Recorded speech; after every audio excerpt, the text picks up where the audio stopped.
bahas iPhone XR tahun 2021. Oke, let's do it. Video terakhir di tahun 2020.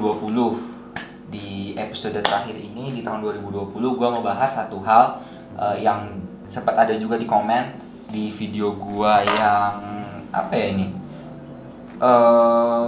video gue tentang iPhone 7. Nah, di tahun 2021 iPhone XR tuh kayak apa sih? Oke, jadi gue mau breakdown dulu satu-satu. Oke, kita mulai dari desain dulu. Kalau misalnya bahas desainnya iPhone XR ini kan kita tahu ini ada sampai iPhone 11 ya. Karena di iPhone 12 kan dia jadi berubah, jadi lebih boxy desainnya. Apalagi kita tahu kan ini ada notch-nya, beda sama iPhone sebelumnya yang justru malah kelihatan tua kalau misalnya nggak ada notch-nya dan masih punya Touch ID. Selanjutnya gue mau bahas soal iPhone XR yang di 2018 di launching sama Apple. Jadi waktu mereka launching iPhone XR ini itu bukan ada di awal keynote, tapi ada di akhir keynote.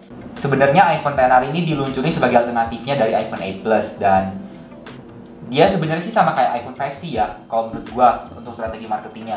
Karena mereka meng-offer satu line iPhone yang colorful atau berwarna-warni kayak iPhone 5C. Bedanya iPhone 5C itu kan pakai polikarbonat dan juga dia spesifikasinya sama kayak iPhone 5, bukan 5S. Nah, itu jelas-jelas beda dengan iPhone XR. Karena kalau di iPhone XR kita tahu spesifikasinya sama kayak iPhone XS.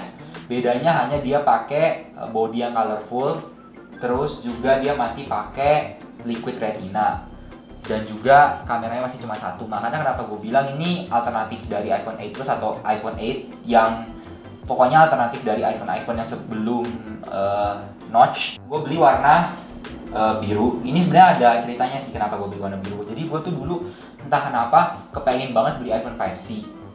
Waktu 2000 berapa ya itu ya? 2015 kalau nggak salah, 2015 itu kan ada iPhone 5C itu harganya udah turun banget waktu itu ke 4, berapa juta gitu, dan gue kepengen di 5C tapi waktu itu nggak kesampaian akhirnya beli iPhone 6 di tahun 2017.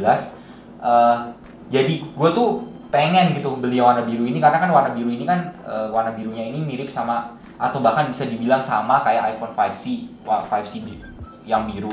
Jadi kenapa gue milih buat ambil warna biru. Terus oh iya, untuk sekarang ini iPhone XR itu head to headnya sama iPhone SE 2020 karena di iBox sekarang harganya itu iPhone XR 8 juta. Gak cuma di iBox sih, di Gmap juga itu harganya udah 8 juta.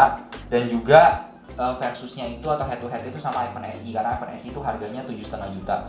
Nah, dengan harga itu sebenarnya ini udah worth it banget. Jadi kita waktu gue pertama kali beli ini di 2018 waktu launching, itu kan udah worth it kan, karena dengan harga cuma waktu itu starting price-nya 15 juta, itu bisa dapetin ya dengan spesifikasi yang kita tahu segala macam, dan termasuk baterainya juga ternyata iPhone XR itu salah satu iPhone dengan baterai terhemat. Ya pokoknya intinya worth it lah untuk harga segitu. Gue juga sampai sekarang masih belum punya pikiran untuk upgrade ke iPhone 12 karena memang ya masih bisa kepake gitu sampai sekarang. Apalagi sekarang harganya 8 juta, jadi itu lebih worth it lagi kan. Itu berarti udah potong setengahnya kan, udah tinggal 50% dari waktu pertama kali iPhone XR itu keluar. Kan pertama kali keluar itu 16 jutaan ya. Sebenarnya kalau kita berpikir tuh banyak juga ya, dalam 2 tahun itu berkurangnya 50% harganya. Ya itu sebenarnya kayak dua sisi koin sih, kabar baik atau kabar buruk. Kabar baiknya orang bisa dapetin iPhone sekarang affordable, 8 juta udah bisa dapetin iPhone XR. Sementara kabar buruknya adalah pengguna iPhone XR pasti harganya jatuh. Karena ya harga barunya aja udah 8 juta, mau jual secondnya berapa?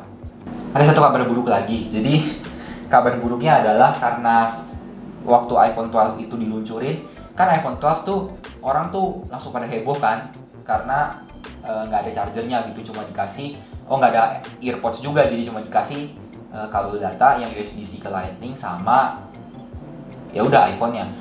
Dan itu juga bukan cuma buat iPhone 12 tapi buat semuanya. Jadi sampai iPhone XR juga kena imbasnya, iPhone SE, pokoknya semua iPhone yang masih dijual sekarang boxnya tinggal setengah. Iya, jadi memang kalau misalnya kita mau beli iPhone XR kan pasti ada trade-off-nya. Trade-off-nya salah satunya adalah kameranya cuma satu.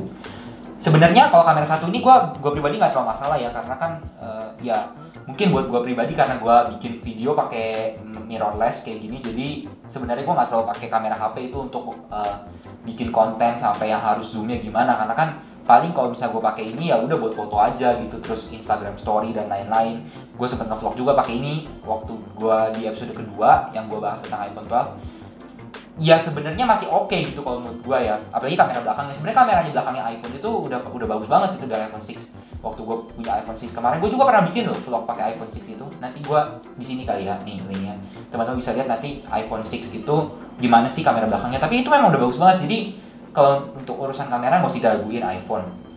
Tapi memang itu, jadi akhirnya gak bisa dapet 2 kamera. Cuma buat gue pribadi, waktu gue lihat, gue kan pernah nih versusin iPhone XR sama 11. Dan waktu gue versusin itu sebenarnya kesimpulan yang gue dapetin adalah gue nggak mau upgrade gitu, karena kan di 11 kan tetap aja sebenarnya. Teman-teman lihat ya waktu gue di video itu, nanti gue kasih footage juga di sini.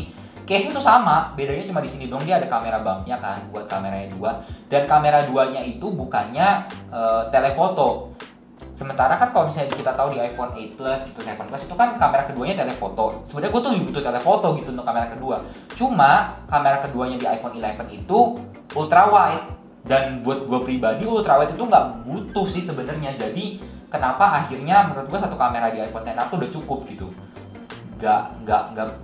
Nggak perlu 2 gitu, kecuali misalnya iPhone 11 itu kayak iPhone 8 kameranya itu telefoto sama wide, ya itu mungkin gua akan berpikir ulang untuk mendapatkan iPhone 11. Cuma kenyataannya kan nggak gitu. Bahkan di iPhone 12 dan 12 mini juga masih sama kan, wide dan ultra wide, bukan wide dan telefoto. Kalau mau dapet telefoto berarti harusnya 3 di iPhone 12 Pro atau 11 Pro atau XS. Jadi itu aja sih sebenarnya buat iPhone XR di 2021. Masih worth it, masih. Jadi sekarang harganya udah tinggal setengahnya, tinggal 8 juta. Gak usah mikir banyak-banyak. Kalau misalnya memang lagi butuh iPhone sekarang, sikat aja, karena iPhone 12 udah keluar, udah masuk Indo, harga iPhone XR udah turun.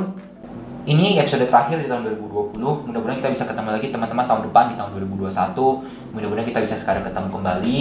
Dan juga jangan lupa subscribe Yesam Gadget biar nanti kalau ada update terbaru bisa langsung dapet. Dan sosial media Yesam Gadget ada di bawah. Discord juga boleh loh teman-teman, kalau mau join ada di bawah juga. Kita akan ketemu di video selanjutnya. Dadah.